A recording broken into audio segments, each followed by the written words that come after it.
மெக்கானிக்கோட கோபம் என்ன, மெக்கானிக்கோட காதல் என்ன, மெக்கானிக்கோட நேர்மை என்ன, மெக்கானிக்கோட இயல்பு என்ன, அவனோட தர்மம் என்ன அப்படின்னு எழுதின கதை தான் திருமலை. ஸோ விஜய் படத்துக்கு இன்ஸ்பிரேஷன் அஜித். கனவுலையும் நினைச்சதில்ல நான் விஜய்லாம் சந்திப்பேன், விஜய் கிட்ட தான் படம் பண்ணுவேன். பண்ணிட்டீங்களாண்ணா அப்படின்னாரு.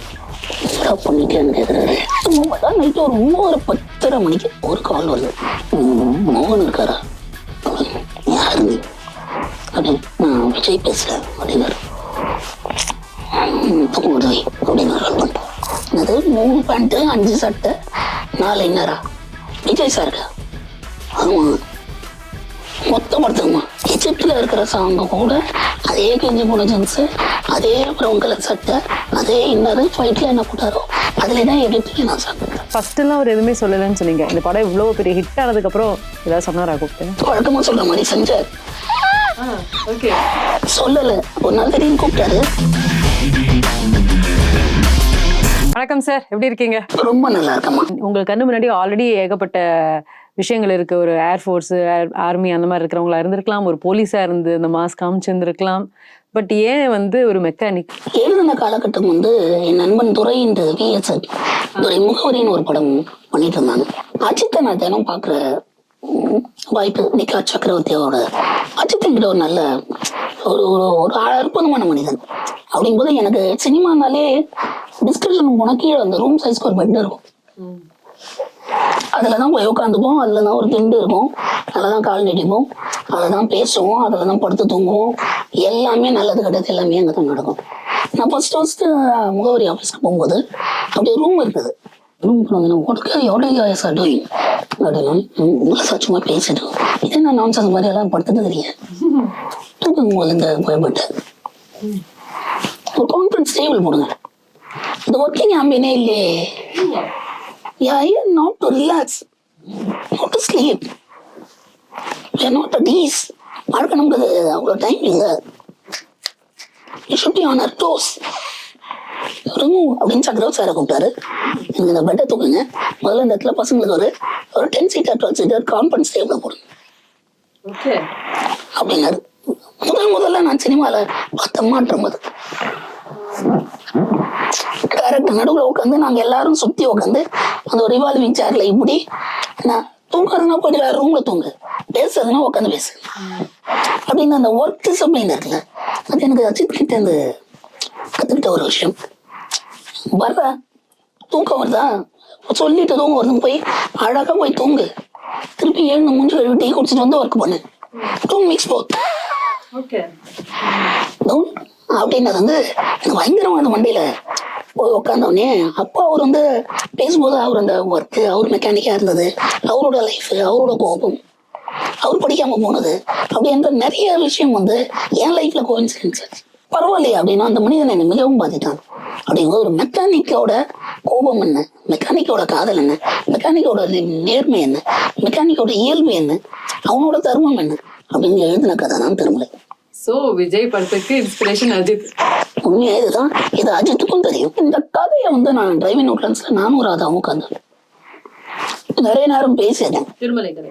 ஆமா, இந்த நண்பர்கள் எல்லாருக்குமே தெரியும். ஆனா அந்த ராதா ரொம்ப சாஃப்ட் நேச்சர்ட். நல்ல கதை பண்ணிட்டு இருந்தேன். ஏன்டா திடீர்னு இப்படி ஒண்ணு இந்த பக்கம் கத்தி இந்த பக்கம் ரத்தம் சுத்துற அப்படின்னு திட்டுவோம். இல்லடா அதெல்லாம் பண்ணிட்டு இருந்தா ஆஃபீஸில் டீ கொடுக்குறாங்க, ஆனால் மளிகை கடையில் மளிகை சாமான் கொடுக்க மாட்டாங்க. அதான் கல்யாணம் ஆயிடுச்சு, குழந்தை ஆயிடுச்சு, வாடகை கொடுக்கணும், எங்கே போவேன், எத்தனை நாள் பிரகாஷை சப்போர்ட் பண்ணேன்னு கேட்பேன். நல்லா இல்லை ராதா, தப்பாரு, நம்ம காலில் நிற்கணும் இல்லை, சரி அதோ பொண்ணு அப்படின்னு ஆந்திராவில் அனுப்பிச்சு விட்டான். சரி ஆந்திராவில் வந்த உடனே அவங்க தான் பொண்ணு வச்சேன் எங்கடா இருக்கு அப்படின்னு. எனக்கு தெரியாது அவன் புது இதில் ஒர்க் பண்ணுறான் அப்படின்னா. இல்லடா ஆர்வரில் ஷூட் அப்படின்னா. சரி வந்தேன், கையில் 10 பைசா கூட இல்லை, காசு வச்சிருக்கியான்னு. சரி வா அப்படின்னா நான் ஆர்வருக்கு போனேன். ஆர்வருக்கு போயிட்டு ஒரு ப்ரொடக்ஷன் DNP உள்ள போனால் ஷூட் நடந்துட்டு இருந்தது. விஜய் சார் ஒரு கொடையை வச்சது எப்பவும் போல அமைதியா யாரும் இல்லாமல் தனியாக உட்காந்துருந்தார் ஒரு ஷிப்புக்கு பக்கத்தில். அது அமிஷா பட்டேல் ஹீரோயினா நடிச்சாங்க. அவங்களுக்கு தமிழ் சுத்தமாக தெரியாது. ராதா நல்ல இங்கிலீஷ்ல கன்வர்ஸ் பண்ற ஒருத்தன். ஸோ அதனால அது ரொம்ப அந்த இடத்துல முக்கியமான ஆளா இருந்தாங்க, என்ன வேணும்ன்றத டிரான்ஸ்ஃபார்ம் பண்ற இடத்துல அப்படின்னு போய் பேசிட்டு சாப்பிட்டுட்டு அவங்க எல்லாம் வந்து என்னடாச்சு போனா வந்து நான் அவ்வளோடா திரும்பியும் பழையபடி போராட்டம் தான் ட்ரை பண்ணலாம் தான். இப்போவும் ரியாசன் டைரக்டர்கிட்ட கேட்கக்கூடாத கேள்வி, நான் கேட்காத கேள்வி கேட்க மாட்டேன், என்ன பண்ணிட்டீங்க அப்படின்னு உதவி இயக்குநர்களை கேட்குற மாதிரி ஒரு கொடுமையான கேள்வி எதுவுமே கிடையாது. ஏன்னா அவங்ககிட்ட பதில் கிடையாது. ட்ரை பண்ணிட்டு இருக்கேன் அப்படின்னு இந்த ட்ரை பண்ணிட்டு இருக்கேன்ற வார்த்தைக்குள்ள எவ்வளவு வலியும் வேதனையும் பொறுமையும் பட்டினியும் இருக்குன்னு எனக்கு தெரியும். ட்ரை பண்ணிட்டு இருக்கேன் அப்படின்னா அவன் சொல்ல வராது, அவனும் கொடுக்க மாட்டான். எனக்கு நீ காசு இல்லை, எனக்கு ஒரு டீ சொல்றியா, எனக்கு ஒரு சாதம் வாங்கி தருவியா அப்படின்னு கேட்க தோணாது. ஆனா அவன் சொல்றான் அந்த ஒரு வார்த்தையில நான் ட்ரை பண்ணிட்டு இருக்கேன். அந்த வார்த்தை தான் நான் ராதா கிட்ட சொன்னேன், இனிவன் திரும்பியும் ட்ரை பண்ண வேண்டியதுண்டா அப்படின்னு. ஒரு மாதிரி டிஸ்டர்ப் ஆயிட்டாங்க. உடனே நடக்கும் பிரகாஷ் வந்து எதுவும் சொல்லலாம் அப்படின்னு சொல்லிட்டு இருக்கும்போது அப்போ ராதாக்கும் பிரகாஷ்க்கும் ராதாக்கும் விஜய்க்கும் நல்ல ஒரு அண்டர்ஸ்டாண்டிங் இருக்கு. அஜித்தும் விஜயும் சேர்ந்து நடிச்ச ராஜாவின் பார்வையில் என்ற ஒரு படத்துல ஆர் வி உதயகுமார் சார் கிட்ட ராதா அசிஸ்டண்டா இருக்கும்.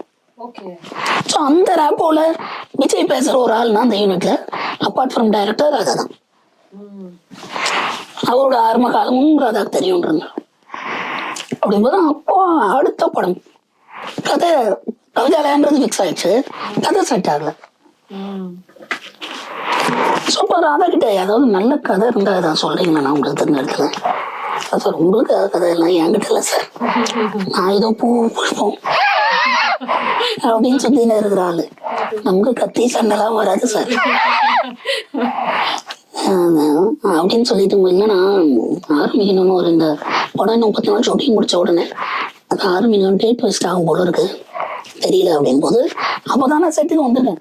திடீர்னு ராதாவுக்கு ஒரு ஸ்பார்க்கு, நண்பன் தான் ஒரு கத்தியும் ரத்தமும் கையில வச்சுன்னு சுத்தி இருக்கிறானே, ஒரு செட்ல வேற இருக்கிறான். இருங்க சார் ஒரு நிமிஷம், ஒரு ஆள் இருக்கிறான், யாரு என் நண்பன் தான் மோகன் சொல்லிட்டு ஒரு கதை பண்ணியிருக்கான், கமர்ஷியல் கதை நல்லா இருக்கு. நானும் இல்லை உங்களுக்கு தெரியுமா, நான் தெரியும், நான் பண்ணும்போதே கூட இருந்திருக்கேன், ரொம்ப நல்லா இருக்கும் கமர்ஷியலா, அதுக்குள்ள எல்லாமே வழக்கமான எல்லாமே ஒரு நல்ல ஒரு என்டர்டைன்மெண்டா இருக்கும் அப்படின்னு. ஒரு நிமிஷம் இருங்க, ஒரு வாரம் சொல்றீங்களா, இங்கதான் இருக்கிறான், இப்பதான் வந்தான் சாப்பிட்டு இருக்கான் அப்படின்னு. சரி அப்படின்னு திடீர்னு வந்தான், சாப்பிட்டு முடிச்சு அப்படின்னா சாப்பிட்டா வா அப்படின்னா எங்கடா வாட அப்படின்னு கூட்டிட்டு போன நேரம் விஜய் உட்காந்துருக்காரு. அப்படின்னு சேர் போட்டு உட்காரு. எனக்கு ஒண்ணுமே புரியல, என்ன கொண்டு போய் விஜய் கிட்ட நிறுத்துறான். ஏன்னா நான் கனவுலையும் நினைச்சதில்ல நான் விஜய் எல்லாம் சந்திப்பேன், விஜய் கிட்ட எல்லாம் படம் பண்ணுவேன்ட்டு. ஏன்னா நமக்கு எங்க அமைய மாட்டேங்க அப்படின்னு தான் சார் நான் சொன்னல பேசிட்டு வந்துடும் போயிட்டான். ஒண்ணுமே சொல்ல போய் உட்காந்துருந்தா அவரும் 5 நிமிஷமா சும்மா இருக்கிறாரு. நானும் ஏன் உட்காந்துருக்குன்னு எனக்கு தெரியாம 5 நிமிஷம் சும்மா உட்காந்துரு. உச்சி வெயில் மண்டியே போடுறதுன்னு ஒண்ணுல அப்படியே 6 பேர் வெயில உட்காந்துருக்கிறேன். பண்ணிட்டீங்களாண்ணா அப்படின்னாரு. பண்ணிட்டேன்னு கேட்குறாரு. அப்படின்னு ஃபுல் கதை பண்ணிட்டீங்களா அப்படின்னாரு.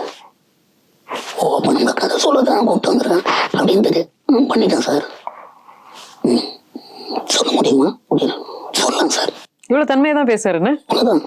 இது நான் பேசுறதாவது உங்க காது கேக்குது, அவருக்கே கேட்குமான்னு டவுட்டு. பண்ணிட்டீங்களாண்ணா பண்ணிட்டேன் சார். ஃபுல் ஸ்கிரிப்ட் பண்ணிட்டீங்களா பண்ணிட்டேன் சார். எப்போ சொல்றீங்க, எனக்கு உண்மை போல என்ன கதை கேட்குறீங்களா நீங்க, உங்களுக்கு சொல்ல சொல்லி அப்படின்னு.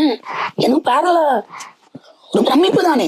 திடீர்னு ரஜினி சார் கூப்பிட்டு எனக்கு கதை சொல்லணும்னா நான் என்ன பண்ணுவேன் அப்படின்ற மாதிரி. சொல்லலாம் சார், எப்போ சொல்றீங்களா சொல்லுங்க.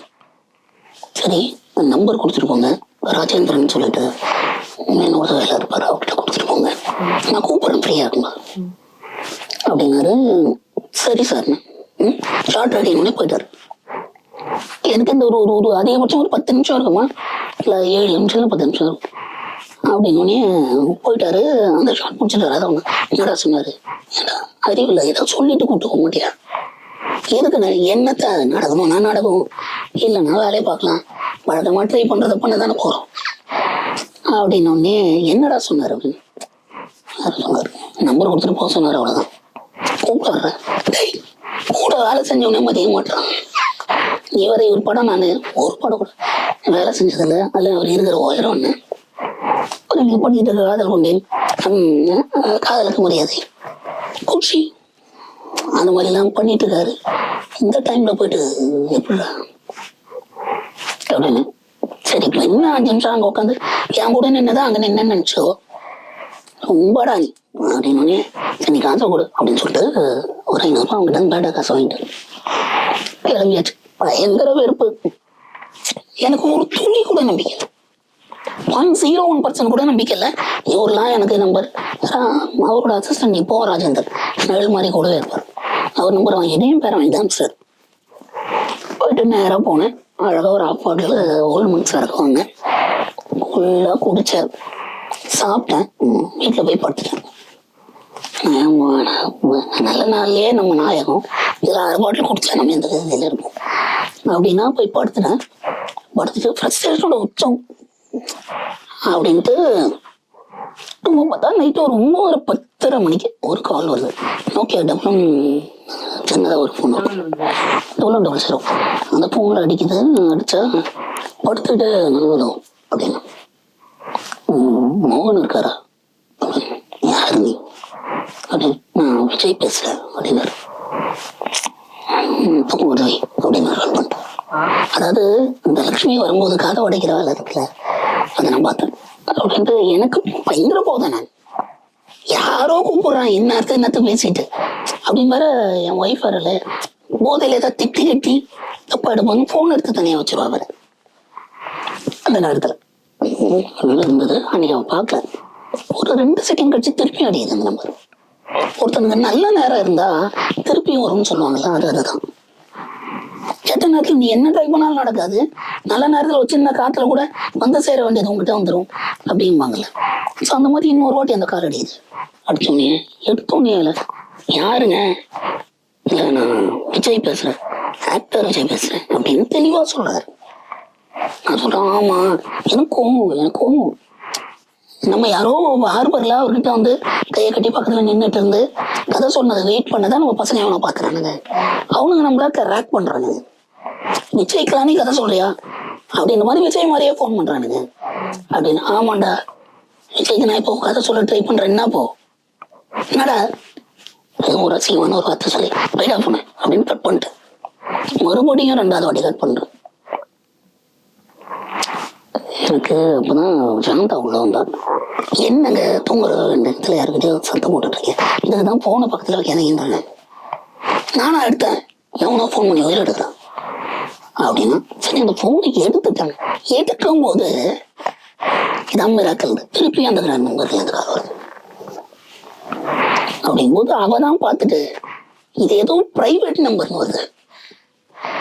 எல்லாருனாலும் நம்பர் வரும் பேர் வரும்ல, முன்னெல்லாம் அந்த பிரைவேட் நம்பர்னு வருது அப்படின்னு ஒன்று எனக்கு டெக்குன்னு ஆகுது. பிரைவேட் நம்பர்ன்ற அளவுக்கு நம்ம எவனையும் தெரியாது. அப்படியே கொஞ்சம் சுதாரி போயிட்டேன். அப்படின்னு கொடு அப்படின்னு வாங்கி 6 மணி ஹலோ அப்படின்னு மோகன் இருக்காரா அப்படின்னு. நான் தான் பேசுறேன் நீங்க அப்படின்னு. நான் விஜய் பேசுறேன். விஜய் ஆமாங்க இன்னைக்கு பீச்சில் ஹார்பர்ல வந்து ராதாமோகன் சொன்னாரு அந்த மோகனோட நம்பர் தானே அப்படின்னு.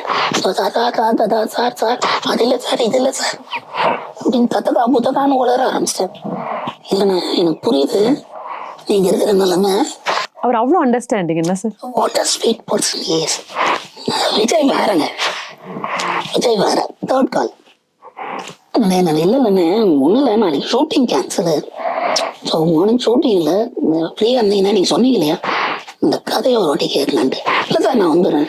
இல்லை நீங்கள் இருக்கிற நிலைமையை பார்த்தா எழுந்துக்கிறதே ஈவினிங் ஆகும் மறுநாள் எப்படி கதை சொல்லுவீங்க. ஐயோ அதை பற்றிலாம் குழப்படாதீங்க, எத்தனை மதி கதை சொல்லணும் அப்படின்னா 9 o'clock வந்துடுங்க. அடையாளம் இருந்தார் அப்போ இந்திராதல் அப்படின்னு கண்டிப்பாக வந்துடுவாங்க. வர முடியுமானா இல்லைன்னா பரவாயில்ல நம்ம இன்னொரு நாள் கேட்கலாம். புரியுது எனக்கு. அவனு அன்னைக்கு போன தூக்கமா இன்னை வரைக்கும் ரமணா நல்லா இருக்கானா அந்த ஒரு கால், அந்த ஒரு நிமிடம், அந்த ஒரு விஜயோட அந்த அடைப்பு தான் இன்ன வரைக்கும் நான் நல்லா இருக்கேன். ஏன் சார் உங்களுடைய படங்கள் எல்லாமே செட் அப்படிங்கிறது பிரம்மாண்டமா பேசப்படுது? என்ன உங்களுக்கு அப்படி ஒரு இமேஜினேஷன்?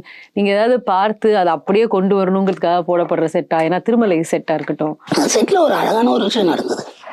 நிறைய ஜெயிச்சது அதெல்லாம் அழகு. அதில் ஒரு வாட்டி அதில் அந்த செட்டு ரகுரன் சாரோட வீட்டுக்கு எதிர்க்க ஒரு கார்பரேஷன் தண்ணி இருக்கும், டேங்க் இருக்கும். தினம் நான் செட்டுக்கு போனால் ஒரு ஆச்சரியம் நடக்கும். கார்பரேஷன் லாரி வந்து அந்த ஏரியாக்கெல்லாம் தண்ணி ஊற்றும்ல, எங்கள் செட்டுக்குள்ளே வந்து அது ஏரியா நினச்சி தண்ணி ஊற்றிட்டு போயிடும். ஆமாம், எங்களுக்கு அது தினம் யூஸ் ஆகும், ரோடை வெட் பண்ணுறதுக்கு. தினம் அங்கே நடந்த 25 நாள் ஷூட்டிங்லையும் 25 நாளும் கார்பரேஷன் எங்களுக்கு ஃப்ரீயாக அது ஏரியான்னு தெரியாமல் செட்டுன்னு தெரியாமல் தண்ணி நடிச்சிட்டு போயிருக்கோம். ஒன்று இது வந்து அதனோட ஆத்தென்டிசிட்டியை சொல்லும். இது எல்லாத்தையும் தாண்டி ஒரு நாள் நான் ஷூட் பண்ணிட்டு இருக்கேன் உள்ள. அப்படிங்கும்போது சார் ஃபோன் பண்ணுறார், கேபி சார், டேய் செட்டு எல்லாம் நல்லா இருக்குன்றா, எங்கே அது அப்படின்னுப்பா. சாலிராமத்தில் பிரசாத் எதிர்க்க தான் இருக்கேன் அப்படின்னு. அப்போ ஒரு லான்சர் வச்சிருந்தார், ஒயிட் லான்சர். பிரசாத் எதிர்க்க தான் நிற்கிறேன். அதான் பிரசாத் அந்த எதிர்க்க ஒரு நம்ம முருகாலயா ஸ்டுடியோ இருக்குல்ல, அது உள்ள முண்டோம் முருகாலயா ஸ்டுடியோல தான் நிக்கிறேன். எங்க செட்டு அப்படின்னா அவர் நிக்கிறது நம்ம செட்டு தெரியல, அவருக்கு செட்டு தெரியல. நம்ம தெருவுல ஏதோ ஒரு தேச்சேரிக்குள்ள ஏதோ ஒரு இடம் முடுக்கா இருக்கடா, அந்த இடத்துல நிக்கிறேன் அப்படின்னு. அது இடம் முடுக்கலப்பா, நம்ம செட்டு தான் அது. வெளியே வரேன் அப்படின்ட்டு நான் வெளியே வந்தா கார் வெளியே நிக்குது. That is another award. So அந்த மாதிரி அதுக்கு எல்லாத்துக்கும் காரணம் என்னோட ஆர்ட் டைரக்டரும் அன்பனும் கதிர். இப்போ திருமலை பத்தி பேசும்போது நீங்க முதல்ல பவுண்டர் ஸ்கிரிப்ட் பண்ணிருப்பீங்க, விஜய் சாருக்கு சொல்லியாச்சு. உள்ள சில திருத்தங்கள் ஏதாவது நடந்ததா அதுக்கப்புறமாக சிச்சுவேஷனுக்காகவோ விஜய் சாருக்காகவோ?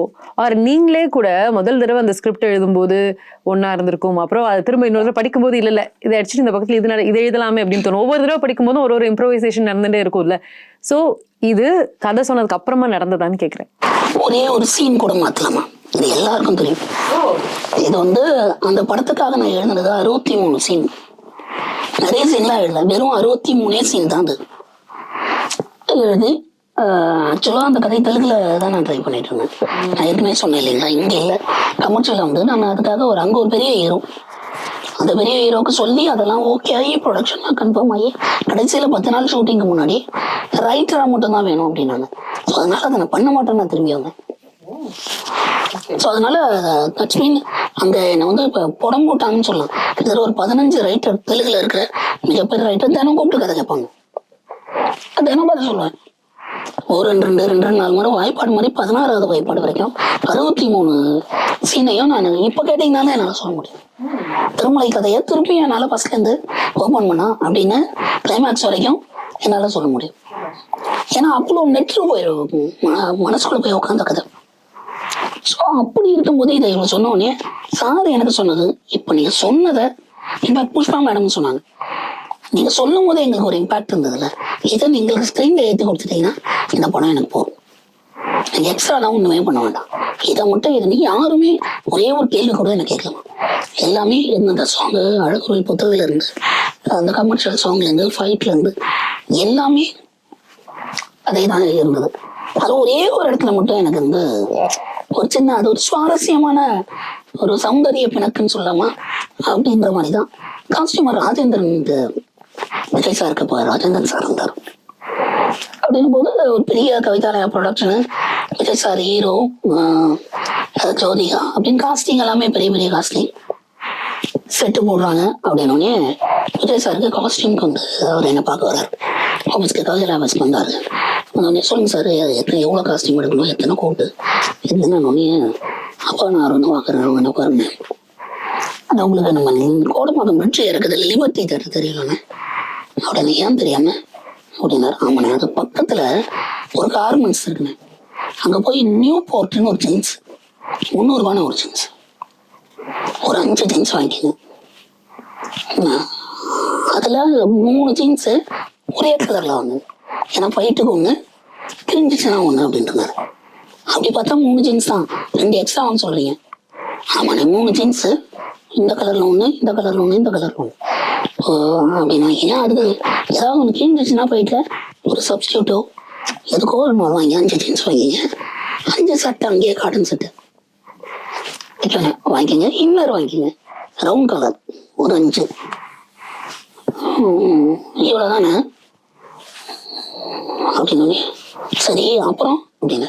இவ்வளோதானே அது 3 பேண்ட்டு 5 சட்டை 4 இன்னரா விஜய் சாருக்கா? ஆமா மொத்தம் படுத்துக்குமா? ஆமா இதோ எஜிப்ட்லாம் சாங் இருக்கு. நாங்க மெக்கானிக் எஜிப்டுக்காக தனியாக ட்ரெஸ் வாங்கி போக மாட்டாங்க. அவன் போட்டிருக்கிற ட்ரெஸ்ல தான் இமேஜினேஷன் அது. அவன் நான் எப்படி இருக்கேன்னா நான் இப்ப கனவு காணேன்னா இதுக்காக நான் கோட் சூட் போட்டுக்கிட்டா கனவு காணுவேன் மாட்டேன் இல்லைன்னு. மெக்கானிக்கோட வாழ்க்கை இது. இவ்வளவுதான் கோச்சிங் போயிட்டாரு. என்ன இவ்வளவு பெரிய ஹீரோ வச்சு படம் எடுக்கிறீங்க? ஒரு காஸ்டியூம் சேஞ்ச் ஒரு இல்லை 3 பேண்ட் 3 சட்டை. அப்படின்னா இன்னைக்கும் எடுத்து போட்டு பாருங்க. அதுல கடைசியில அவரு போய் சார்கிட்ட பேசி அழகூரில் பொத்துவலே சாங் படத்துக்கு சாங்குக்கு மட்டும் ஒரு சுவிட்சர்லாந்துல பாட்டு எடுக்கிறாங்க சார். நான் அதுலயாவது ஒரு கோட் சூட் போடலாம் சார். தம்பி யார் சார்? நீங்க என்ன சார் அங்கேயும் போய் கிழிஞ்சு போன சட்டை வச்சு பண்றீங்க? ஒரு கோட்டு போடணும் சார் அப்படின்னு சார் அப்புறம் போட்டு அவங்க வேற எடுக்கிறாங்க. உன்னையாவது போட்டேன்னா அழகூரில் பொத்துவலைக்கு மட்டும்தான் அந்த சாங்குக்கு மட்டும் 2 கோட் அப்படின்னு கொஞ்சம் வந்து எலிட்டான காஸ்டியூம்ல வருவாரு. எஜிப்ட்ல இருக்கிற சாங்கு கூட அதே கிழிஞ்சு போன ஜீன்ஸ், அதே ப்ரௌன் கலர் சட்டை, அதே இன்னரு ஃபைட்ல என்ன போட்டாரோ அதுலதான் எஜிப்ட்லயே நான் சாங் எடுத்தேன். நீங்க கேட்டீங்களா இது என்ன பதில் அப்படின்னா ஒரு சீனை மாத்துறது இல்ல, நான் சட்டையை கூட மாத்துறேன். ஒரு கம்ப்ளீட்டா நம்பினாருமா. That's what I really wanted to say. அந்த கதையை அவருக்கு அவனுக்கு பிடிச்சதுனால இவன் ஏதோ சொல்ல வரான் அதை முழுக்க முழுக்க நம்புவோம். நீ கொஞ்சம் நான் புரியலன்னா நீ சொல்ல நான் சொல்றேன் அப்படின்ட்டு பண்ண ஒரு படம் தான். ஸோ எல்லாரோட ஆசீர்வாதத்துல எல்லாரோட அனுமதியோடையும் நடந்த ஒரு படம் தான். Black Bastar hit. விஜய்க்கு வந்து ஒரு பெரிய மாஸ் படம், அது ஒரு மாஸ் ஹீரோவா அவர் வந்து அதுல பெஞ்ச் மார்க்குன்னா திருமலை அப்படின்னு சொல்லலாம். ஸோ ஃபர்ஸ்ட் எல்லாம் அவர் எதுவுமே சொல்லலைன்னு சொன்னீங்க. இந்த படம் இவ்வளவு பெரிய ஹிட் ஆனதுக்கு அப்புறம் ஏதாவது சொன்னாரா கூப்பிட்டு? வழக்கமா சொல்ற மாதிரி செஞ்சார். சொல்லல. ஒரு நாள் திடீர்னு கூப்பிட்டாரு. நான் எங்கனா இருக்கேன்னாரு. அப்போ நான் வீட்டுல இருந்தேன், வெள்ளம்பாக்கத்துல இருந்தேன். அப்ப கூப்பிட்டுட்டு மாயா வீட்டு வரைக்கும் அப்படின்னாரு. வரலாமா அப்படின்னாரு. வரும் சார். என்ன ஏதாவது பயங்கர பிஸியா இருப்பீங்க சொன்னா. சார் உங்களுக்கு தான் சார் பிஸி, உங்களாலதான் சார் பிஸி. சரி ஒண்ணுங்க அப்படின்னு. சரி சார் நான் ஒரு 45 மினிட்ஸ்ல வந்துடுறேன். வீட்டுல எல்லாரும் கூப்பிட்டுவாங்க அப்படின்னாரு. யாரு சார் அப்படின்னு. அட உங்க வீட்டுல யாரு இருக்காங்க? உங்க பொண்டாட்டியும் பொண்ணு தானே, கூப்பிடுவாங்க அப்படின்னாரு. சரின்னு சொல்லிட்டு நானு சாந்தா தர்ஷினி அப்போ இத்தனோட நம்ம சஞ்சயோட வயசு. என் மகளுக்கும் சஞ்சய்க்கும் ஆல்மோஸ்ட் மாதத்துலதான் வித்தியாசம் அப்படின்னு போனேன். அப்போ அதுக்குள்ள இந்த பழக்கத்துல சங்கீதா வந்து ஒரு கூட பழக்கத்தை தங்கச்சி மாதிரி ஆயிட்டாங்க. ஆனா நான் வீட்டுக்கு போனா சாப்பாடு ஷூட்டிங்ல சாப்பாடு கொடுக்கும் போது அண்ணனுக்கும் சேர்த்து அனுப்புறது, எனக்கு அனுப்புவாங்க. ரொம்ப ரொம்ப இந்த பொண்ணு அப்படின்றது. நாங்க அந்த வீட்டுக்கு போனோடனே அன்னைக்கு ஈவினிங் வீட்டுல டின்னர் இருந்தது. நைஸ் டைம் வித் ஃபேமிலி அப்படி இருந்தது. அப்போ ஒரு கவர் கையில கொடுத்தாரு.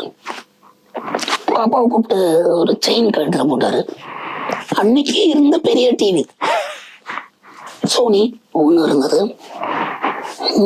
நைஸ் டைம் நைட் ஒரு மிட் நைட் வரைக்கும் இருந்தது. கொண்டு வந்து கார்ல ட்ராப் பண்ணாரு. ட்ராப் பண்ணிட்டு போனாரு. அதுக்கப்புறம் தான் மறுநாள் தெரியும் அது நான் ஒரு கார் வாங்குறதுக்கான கேஷ் அப்படின்றது. நான் ஒரு ஃபர்ஸ்ட் ஃபோர்ட் ஐட்டம்ஸ் ராலிஸ் போட்டு வச்சிருந்தேன். அந்த கார் வாங்குறதுக்கான பணமா அது இருந்தது. ஃபோன் பண்ணி அடுத்த வாட்டி வரும்போது கார்ல வரணும் அப்படின்னாரு. அப்ப கூட அவர் நினைச்ச கார் வாங்கி தரணும்னு நினைக்கல. உனக்கு என்ன வேணுமோ நீ வாங்கிக்கோ, இது வாங்குறதுக்கான காசு, உனக்கு என்ன பிடிக்குதோ அடுத்த வாட்டி வரும்போது கார்ல வரணும்னாரு. ஸோ இமிடியேட்டா நம்ம தான் உடனே போகணும். சென்னை தான் ஃபோர்ட்ல போயிட்டு அன்னைக்கு ரொம்ப ரத்னவேல் அந்த கார் இருந்தது. என்னோட கேமரா ராலிஸ் போட்டு வச்சிருந்தோம். ஃபோர்ட் ஐக்கான் அந்த டைம்ல ரொம்ப பாப்புலரான கார் அது. அந்த டைம்ல வந்து ஃபோர்ட் ஐக்கானும் ஹோண்டா சிட்டி தான் பயங்கர போங்க. எனக்கு அந்த ஷூட்டிங் ஃபுல்லா நான் ராண்டியோட தான் அந்த கார்ல போயிட்டு வந்தேன். ராண்டி நான் ஒரு வேலை ஏதாவது ஜெயிச்சுன்னா இதை செகண்ட் ஹேண்ட்ல எனக்கு கொடுத்துட்றா அப்படின்னு கேட்டுட்டு இருந்த டைம் அது. அப்படின்னும் போது சரி அதே கார் நம்ம வாங்கிக்கலாம் அப்படின்னு போய் வாங்கிட்டு ஸ்ட்ரெயிட்டாக சாவி எடுத்துட்டு அவர் வீட்டுக்கு தான் போனேன். போயிட்டு சார் என்ன அப்படின்னாரு. வண்டியை சார் சாவி என்ன வாங்க ஒரு ஸ்பின் போனோம் அப்படின்னு அவரும் ஓட்ட நான் உக்காந்துக்கிட்டு போனோம். போயிட்டு என்ன பண்ணாரு, வெளியே போகலாமா அப்படின்னாரு. என் கூட என் ஃப்ரெண்டு சின்னசாமின்னு ஒரு அப்போ எனக்கு மேனேஜர் ஆகணும், அவனும் வந்திருந்தான். அப்படின்னு போகலாம் சார், சோழர் டின்னர் போகலாமா, போகலாம் சார் அப்படின்னு திடீர்னு போய் ரெடி ஆகிட்டு வந்தார். ரெடி ஆகிட்டு வந்துட்டு அவரோட வண்டியை அவர் ஒரு ஹோண்டா வச்சுருந்தார் இப்போ ஸ்போர்ட்ஸ் பண்ணி. ஸோ அதை எடுத்துக்கிட்டு சொன்னார், சின்னசாமி வந்து என் காரில் அப்போ எனக்கு காரோட கற்றுட்டேன் அப்படின்னு வந்தான். சின்ன இதுவா அப்படின்னு கூப்பிட்டாரு. நீ ஏன் வண்டியில் ஏறு அப்படின்னாரு. இல்லை சார் நான் மோகனோடய வந்துடுறேன் அப்படின்னா நீ வட அப்படின்னு சொல்லிட்டு அவரோட காரில் ஏற்றுட்டு நீங்கள் சோழக்கு வந்துடுங்க அப்படின்னாரு. அப்படின்னு தெரியல அப்படின்னு சொல்லிட்டு நான் கார் எடுத்துட்டு போயிட்டு வியாட நைஸ் டைம் எல்லாம் முடிச்சுட்டு திருப்பி அவர் கிளம்பிட்டு அப்புறம் சின்ன நீங்கள் உங்கள் வண்டியில் ட்ராப் பண்ணிடுறீங்க அப்படின்னாரு. நான் பண்ணிடுறேன் சார் அப்படின்னு. அப்போ சின்ன என் காரில் ஏறிட்டு வந்தா வீட்டுக்கு வரும். அப்போதான் சின்ன சொன்னா ஏன் அவர் காரில் சின்னாவை ஏற்றினார் அப்படின்னு. ஏன்டா என் வண்டியிலே வரணும், இல்லை அவர் தானே ஏற்றினார். இல்லை நண்பா அது வேற காரணம் இருக்கு அப்படின்னு. என்ன காரணம் அப்படின்னு. இல்லை என் வீட்டில் பைக்கில் வந்து கதை சொன்னவர் காரில் போகிறத நான் பார்க்கணும்னு நினச்சேன், தனியாக காரை ஓட்டிட்டு போகிறத அப்படின்றதுனால நான் என் காரை ஓட்டிட்டு போகிறத எனக்கு பின்னாடியே வந்தார். சரி அந்த மனசு இருக்குல்ல, ஸோ நம்மளோட வந்தவன் நமக்கு இனி முன்னாடி கார்ல என் வீட்டிலேருந்து போய் இருக்கான்றத அதுதான் நான் சொல்றேன். இந்த எண்ணம் செயல் எல்லாம் சேர்ந்து தான் கலெக்டிவா இருக்கிற மாதிரி உங்க முன்னாடி. இதே மாதிரி இன்னும் நிறைய கண்டென்ட்டை என்ஜாய் பண்ண சப்ஸ்கிரைப் பண்ணுங்க ரேடியோ சிட்டி தமிழ்.